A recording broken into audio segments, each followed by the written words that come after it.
Welcome to the School of Love, the place where miracles are normal.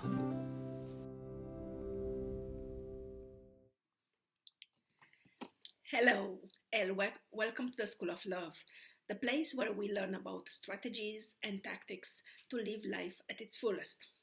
My name is Maria, and I'm doing my best to guide you in building up a life of contentment, joy, and fulfillment while applying lessons learned in school to overcome the difficulties, challenges, and insecurities of the real world.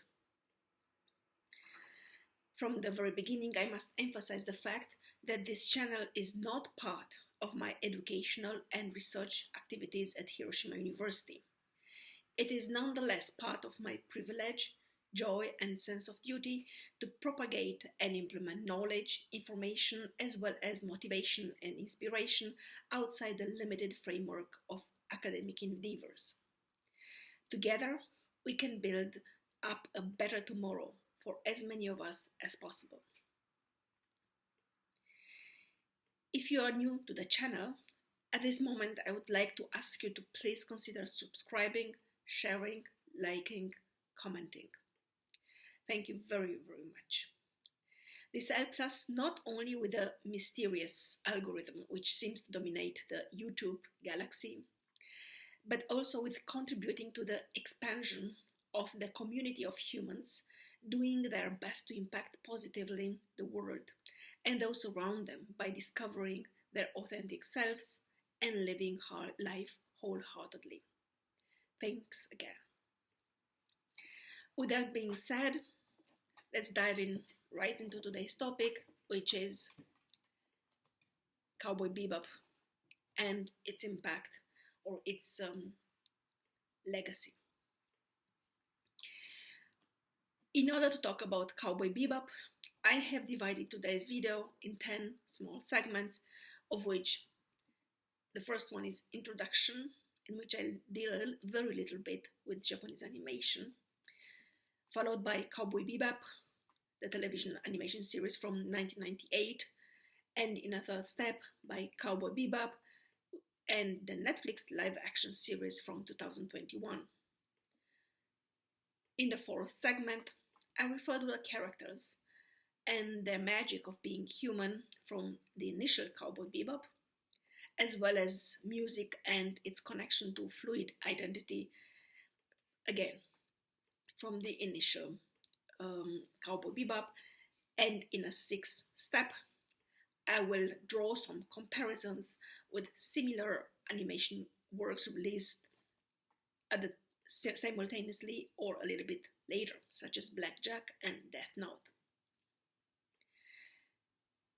Finally, I refer to Cowboy Bebop's legacy and how it will impact on further development of Japanese animation as well as universal animation. In segment number 8, I'll talk about Cowboy Bebop, the live-action series released by Netflix in 2021, by its characters and the humans embodying those characters. The challenges, the two major challenges which led eventually that it was cancelled after only one session of 10 episodes. Then, instead of conclusions, I will just address what I call journeys. Journeys of identity, journeys of love, and journeys of self-quest. So let's get started.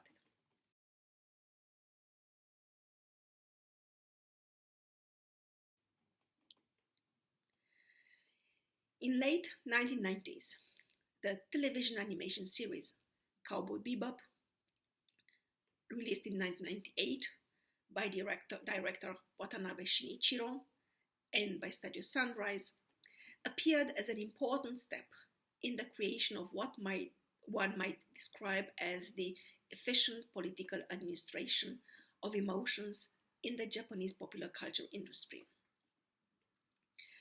Two further manga versions, that is, Japanese comics, were published by Kadokawa Shoten between 1998 and then in 1999 and 2000.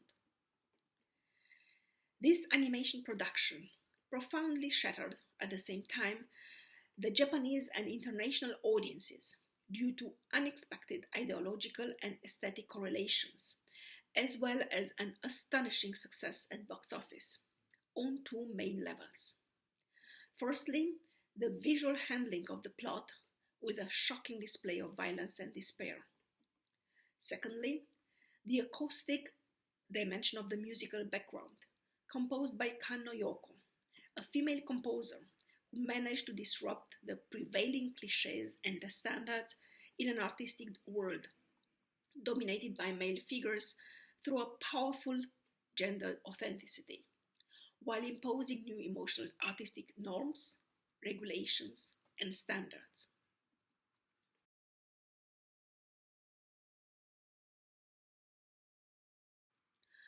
Along 26 episodes, or sessions as they are called in Cowboy Bebop from 1998, a complex storyline set in the year 2071 unfolds, dealing roughly with the adventures and destinies of a group of bounty hunters, so called cowboys, living in a spacecraft called Bebop. The general style of Cowboy Bebop is based on the US music and counterculture of the 1940s until 1960s and the early era of rock and roll in the 1950s until 1970s. Western country music and Arabian inflections are remarkable, creating a colorful visual acoustic universe which decisively contributed to the international success of the television animation series, in addition to its domestic success. While the visual dimension of Cowboy Bebop and the intricate design and structure, as well as the evolution of its characters, is an extremely exciting and profound topic in themselves, its soundtrack is equally compelling, particularly due to Kano Yoko's hybridizing strategies, which unify stylistic pragmatism and nostalgic eclecticism. Her so-called gendered authenticity, repeatedly mentioned both by Japanese animation fans and Japanese animation specialists, is widely regarded in the prevalent discourse as related to the composer's femininity. It dazzlingly shines within the male-dominated Japanese animation world, and particularly in the shonen, that is male teenagers genre, to which Cowboy Bebop belongs, while dissolving the stress ratio between the commercial efforts and the artistic endeavors, and transcends the criticism of Japanese animation as being plainly junk culture. Therefore, masculinity and femininity, as well as popular and high culture, are brought to the common denominator of a constructive conception of the self as a balanced, harmonious, tender interaction with the other.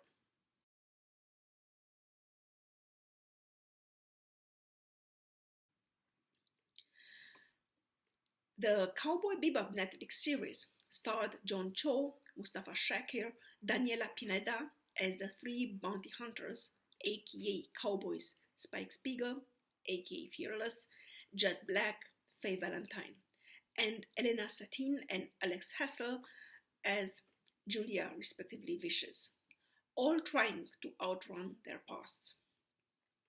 From the show description, they form a scrappy, snarky crew ready to hunt down the solar system's most dangerous criminals for the right price. But they can only kick and quip their way out of so many scuffles before their pasts finally catch up with them. End quote. The series was developed by Christopher Yost with Andrei Nemec serving as showrunner, with original animation series director Watanabe Shinichiro on board as a consultant on the series, and original composer Kano Yoko returning for the live-action adaptation. After only one session of 10 40 minutes episodes, Netflix has cancelled less than 3 weeks after the show's debut on November 19, 2021 on the streaming service. in what was described as an ambitious, widely hyped, and ultimately wildly disappointing animation adaptation. Cowboy Bebop, as a space western, had a rough reception. The 10-episode series garnered only a 46% positive critics rating on review aggregator Rotten Tomatoes. Fans seem to agree, giving the show a 56% positive audience score on the site. According to Netflix top 10 site, the series has racked up almost 74 million views hours worldwide since its debut, so it got plenty of sampling out of the gate, but it plummeted 59% for the week of November 29 to December 5th, 2021. It drew criticism from both fans and critics for its writing, special effects, editing, and action sequences, but was praised for its cast. From my perspective, though, the Netflix live action adaptation in serialized form of Cowboy Bebop is a rare masterwork, which simultaneously highlights the challenges of late modern media products and displays some extremely creative solutions. After commenting on the initial Cowboy Bebop television series in animated form from 1998, I detailed Netflix Cowboy Bebop show from 2021 with its both positive and negative aspects.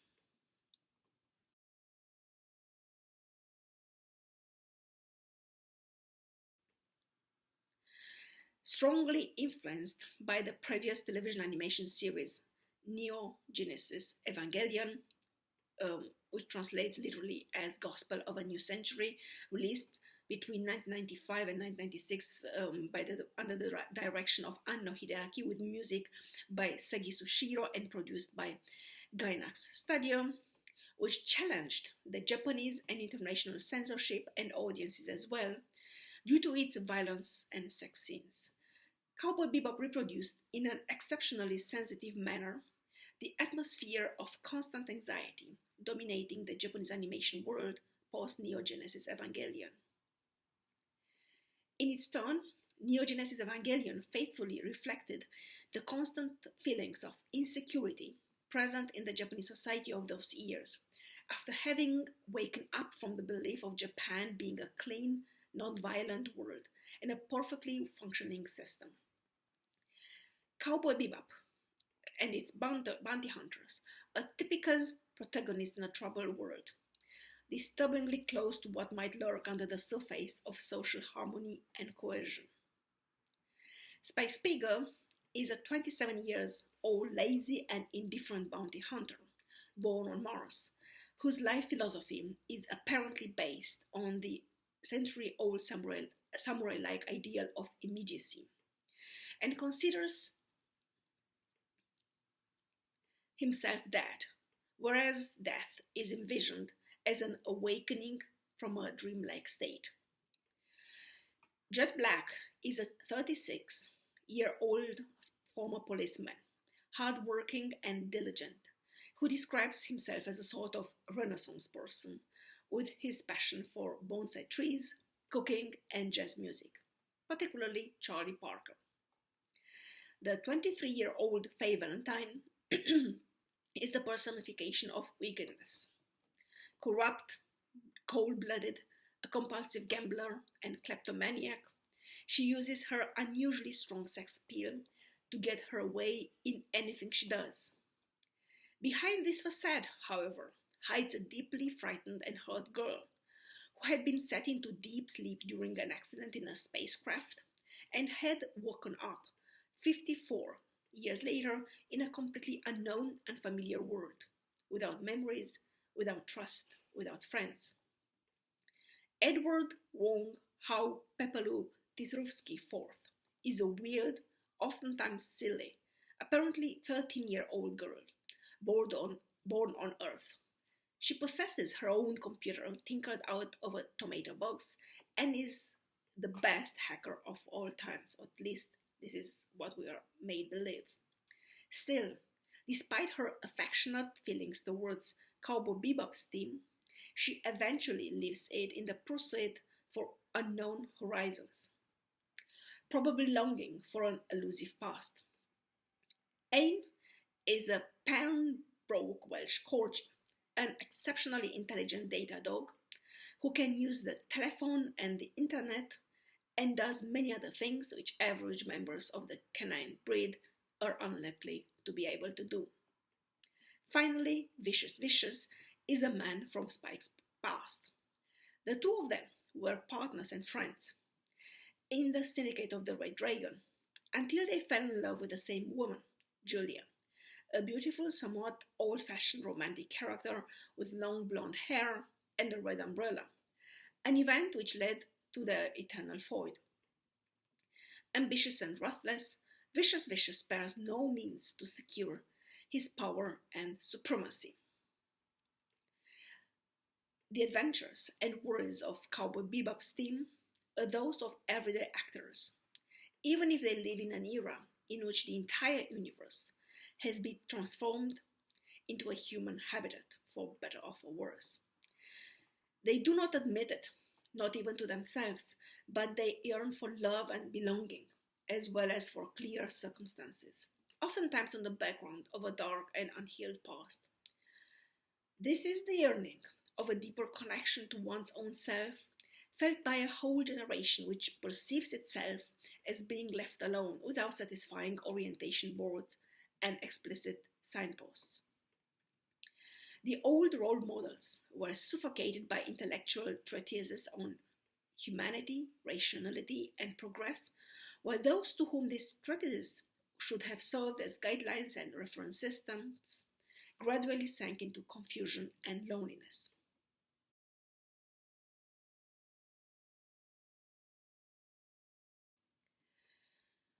What is known as liquid or hybrid identity flows from Japan to the rest of the world.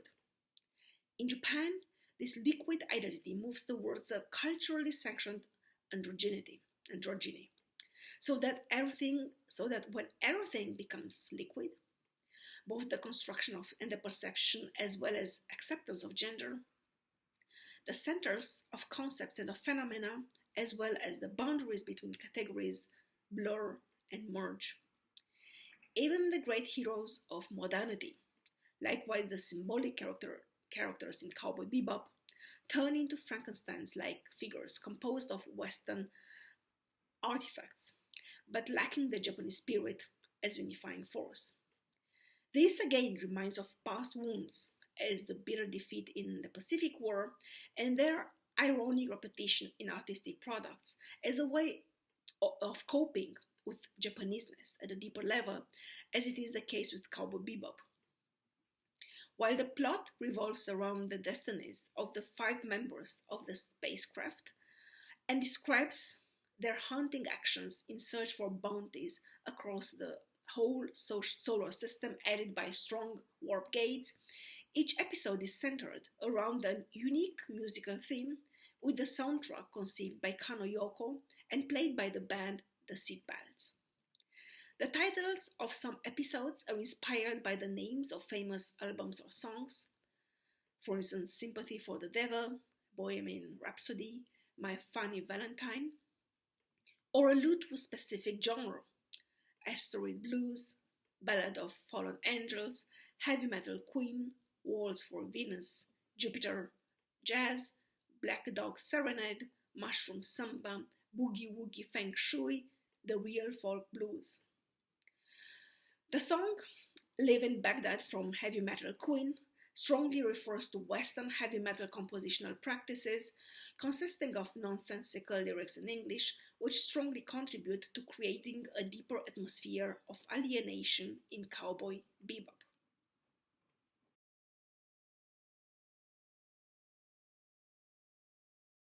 More than comparable television animation series targeted at a male audience, such as Blackjack from 2004 and into 2006, under the direction of Tezuka Makoto and produced by Tezuka Productions with 62 episodes, or Death Note, released from 2006 until 2007 under the direction of Araki Tetsuro, produced by Madhouse Studio with 36 episodes, which would display in the following years an alternate mixture of Western artifacts and Japanese emotions. Cowboy Bebop soundtrack has a tendency to absorb Western ideological stereotypes within Japanese aesthetic structures in a manner which seems at first sight arbitrary.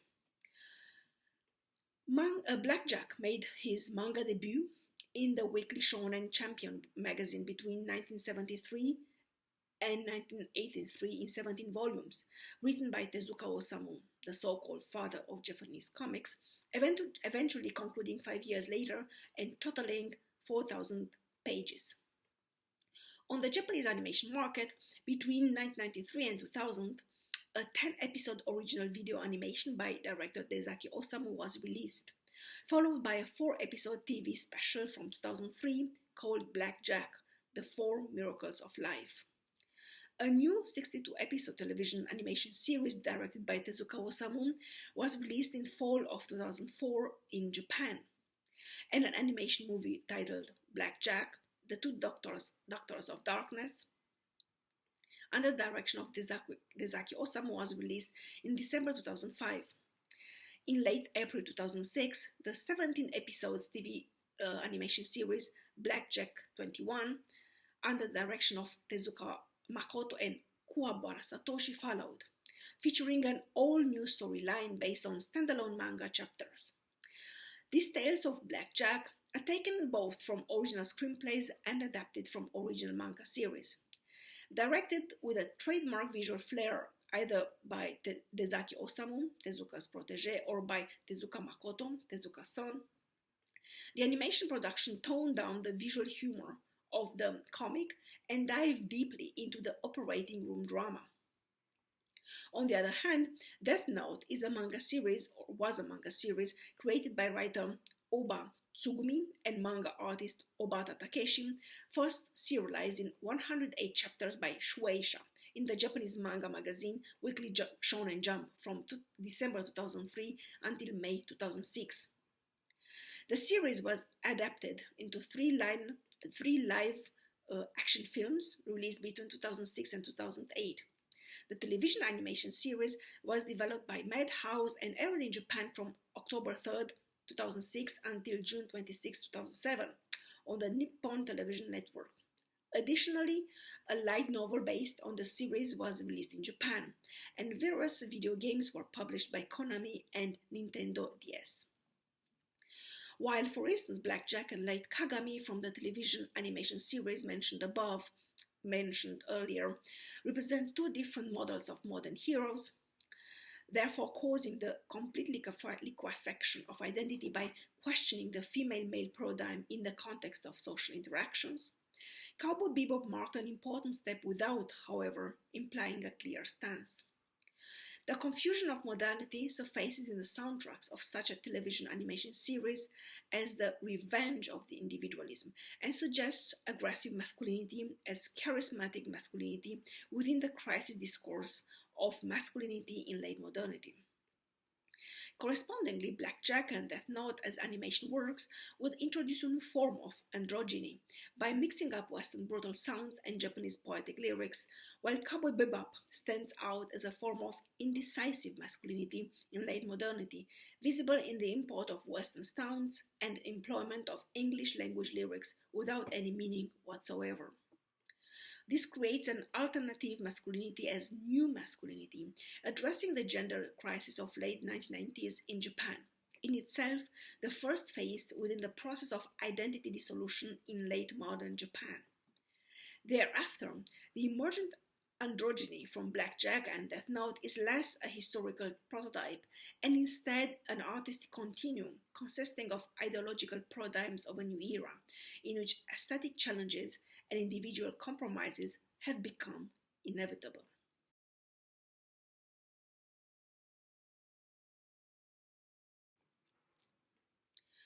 The cynical ending, the heartbreaking dissolution of the group of bounty hunters and the death of the main characters appears as the logical consequence of a cosmic adventure and a romantic love story between a strong, self-assertive man, Spike Spiegel, and a dreamy girl, Julia, forever haunted by Spike's arch-enemy, Vicious Vicious.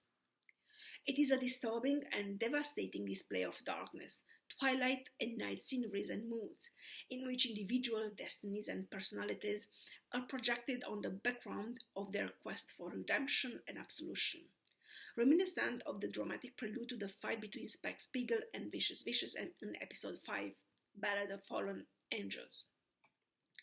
The daunting song Rain, with lyrics by Timmy Jansen, music by Kano Yoko, and voice by Steve Conti. The fact that even in chaotic times and under most difficult circumstances, the individual must still take moral decisions and stand up for its ethical position is probably the most important message of this television animation series, and was taken as such in the final episode of Netflix live-action show Cowboy Bebop from 2021.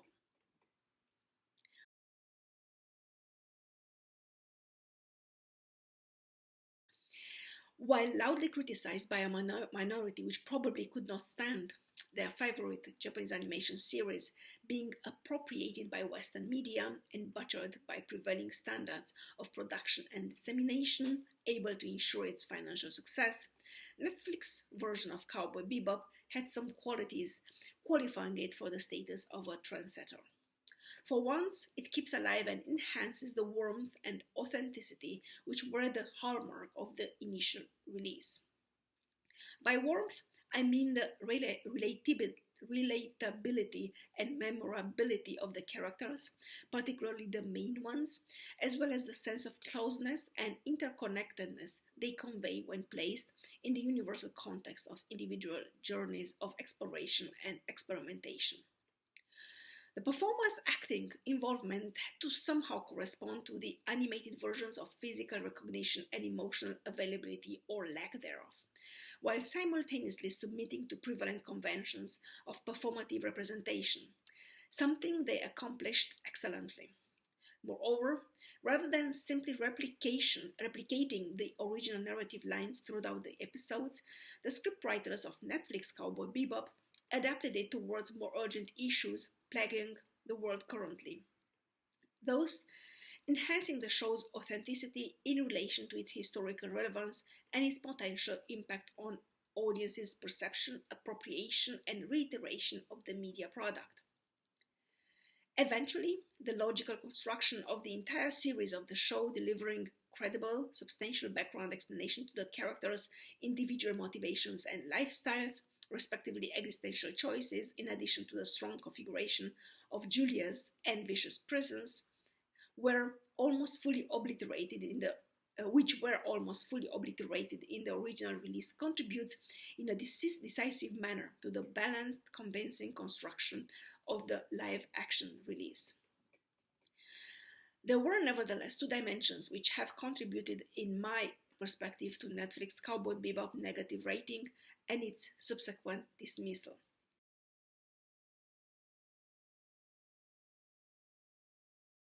The first one is what might be labeled forced diversity, visible more compellingly in the female characters. On the one hand, Faye Valentine's character might appear as an attempt to transcend classical heteronormativity while escaping hegemonic discourses on power, gender, binary identity.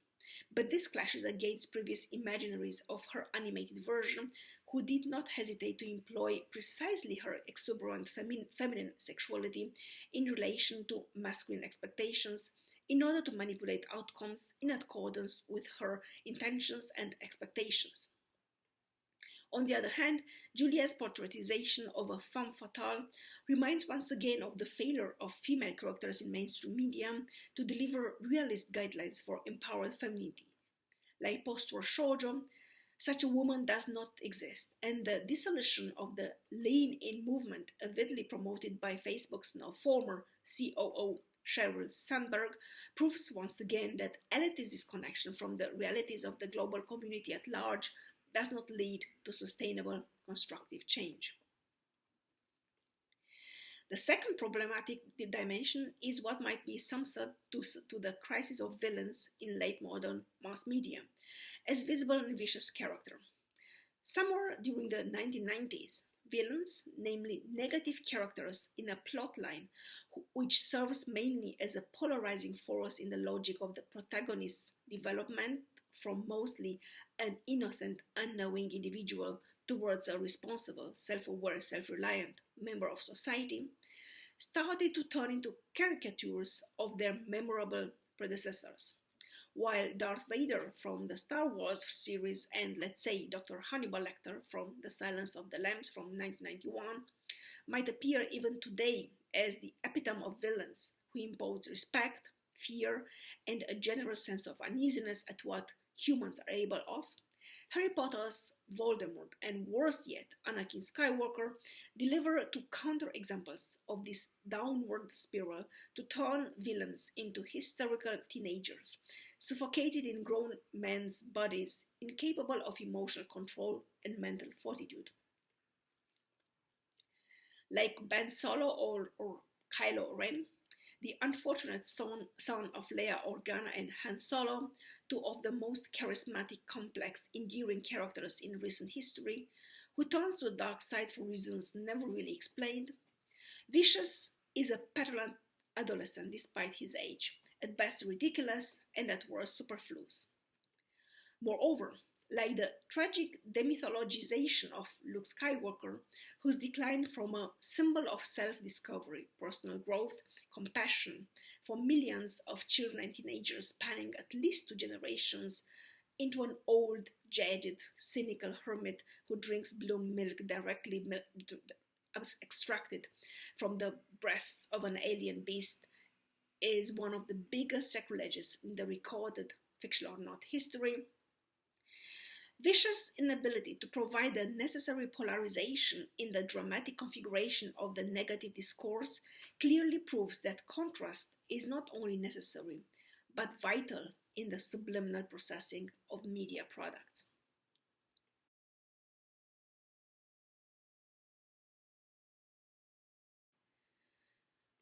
It might be argued that Cowboy Bebop's troubled characters from the initial television animation series were leading role models for a great proportion of the Western and Japanese audiences, as the other side of a generalized social ennui, particularly due to their ambivalent depictions of good and evil as coexistent elements within the human nature. However, live action performers and their acting gestures, attitudes, representational efforts convey different arrays of participatory experiences. Therefore, the Japanese mal du siècle and the resulting disenchantment seem to bring up a reconsideration of Voltaire's thoughts expressed in Candide, namely that the perfect world may exist solely as utopia. The human world is indeed a poor, violent, imperfect world, but it is the only one available to humans. Therefore, it is best to learn to cope with it and to improve it to the highest of one's abilities. Orwell's empire clashes against Huxley's world. The universe is not dialectical. The beautiful and the clean do not stand against the ugly and the dirty, but they interact in the human strive for the impossible, in their desires and yearnings. This requires an obsessive quest for the primordial responsibility and the original reference within the attempt to grasp the phenomena in their infinite existence, because change implies courage and vision to pursue the fight against the inertia of history and mankind. The increasing vulnerability in the course of modernity, the danger of nuclear wars, incurable epidemics, irreversible environmental disasters drove the human being have been driving the human being towards seeking a solution to its growing anxiety. More than mainstream high culture, popular culture acts as a protective, even though fragile, shelter. In addition, more than Western popular culture, Japanese animation, ontologically confusing and exologically contradictory, simultaneously global and local, designs itself as such as an emotional shelter. Its characters, the plots they are involved in, the circumstances they must cope with, the conversations they lead with each other are not real, but somewhat products of artistic imagination. Still, the dreams, emotions, and longings which created and brought them to life stand for the dreams, emotions, and longings of a way larger segment of the population than the one which produced them. One might say that exactly these dreams, emotions, and longings create worlds and realities which challenge the extraordinary in the audiences beyond technical imperfections. Like naive art, Japanese animation's strength resides in the ludic character, which reminds both the Japanese and Western fans that its power and originality emanates from the dynamic narratives, the complexity of the characters, the playful and unconventional temporality, the highly stylized form, and, most of all, the sincerity and authenticity of the background intention. The warm humor, the radiant optimism, and the sincere humanism extract their teachings not from treatises, but from the reality of life and its daily actors, from the playful handling of serious issues and the artistic grasp of arbitrary phenomena processed within universal structures, from the mental freshness and the unconventional explosion of happiness. All these elements turn Japanese animation into a magical medium to bring into spotlight the ideological messages of love and hope as authentic alternatives to late modern indifference and emptiness. Thank you for joining me today. I am looking forward to welcoming you here very soon again. Love and peace to you all.